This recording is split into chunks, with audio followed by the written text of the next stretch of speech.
Ladies and gentlemen, welcome back to another music-related rant. Today we're going to be discussing what music is and how does it work. The individual notes on their own don't really hold much value. They don't really have much of a quality to themselves as individuals.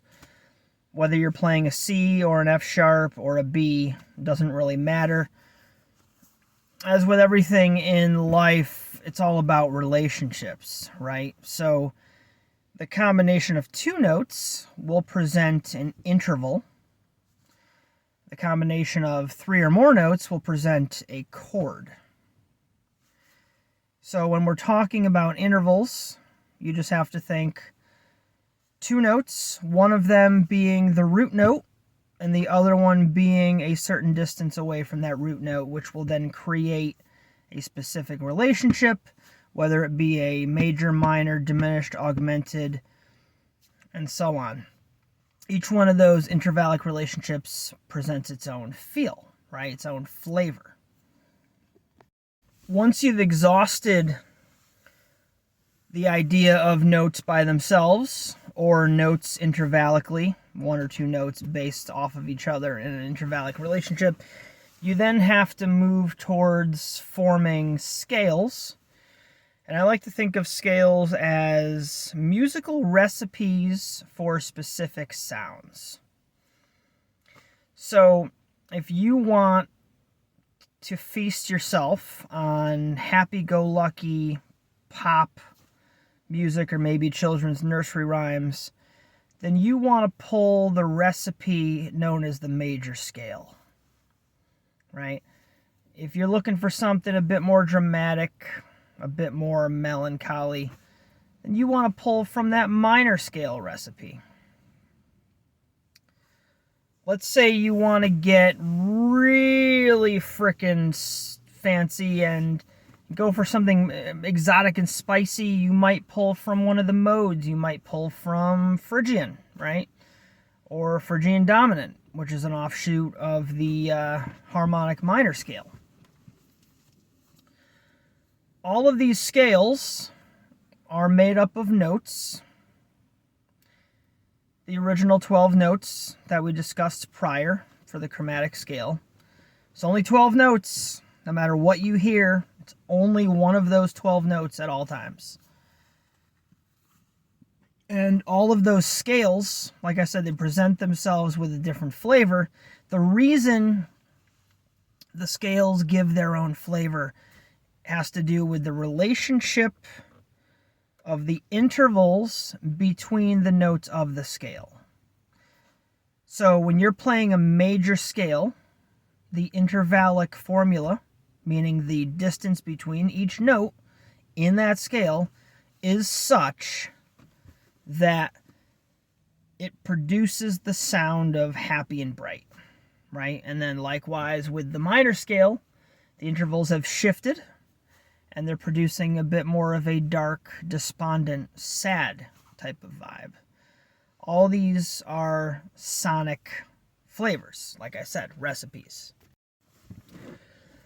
Once you've digested the idea of scales being groups of individual notes, all in sequence, a specific intervallic formula, specific intervals apart, which then impart a different flavor, you now have to figure out how you're going to create actual music. Now, this is where harmony and melody become individuals, right? Harmony meaning the playing of two or more notes together to produce a sound bigger than the individual notes that are in the chord. So chords are harmony, single notes and single note runs would be considered the melodies. In order to create songs, you're most likely going to want to play chords. You're going to want to lay down a harmonic fabric, right? So in order to get those chords, again, you first have to have the single notes, right?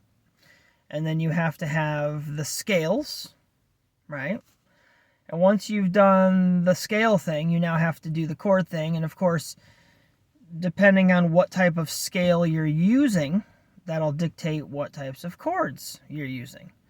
And just like with the major scale being happy and bright, the minor scale being a bit more dark and sad, the chords within those keys will be reflections of those qualities.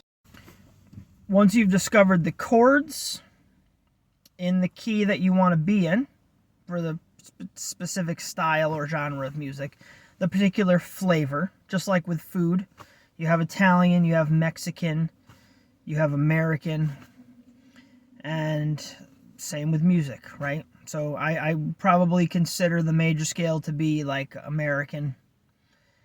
And, you know, just for fun, we could say that Mexican is Phrygian dominant. I mean, something a little bit spicy, a little bit more experimental. Once you have all that knowledge down, you're going to start forming the chords from those keys. Once you have the chords, you will then string them together in what's called a chord progression. Whether it's going from a C chord to an F chord to a D minor chord to a G7 chord, that would be an example of a chord progression in the key of C, right? And that would be the harmonic foundation, the harmonic fabric of the piece of music that you were creating. Once you've got your harmonic fabric laid out, you can then consider rhythm, which is a separate issue,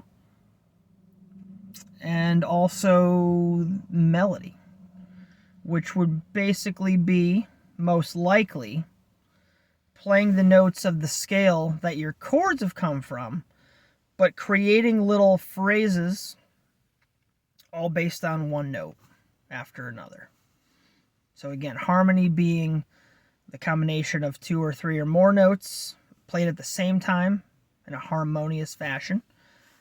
And then, of course, the opposite of that being single note runs and phrases, which would be melody.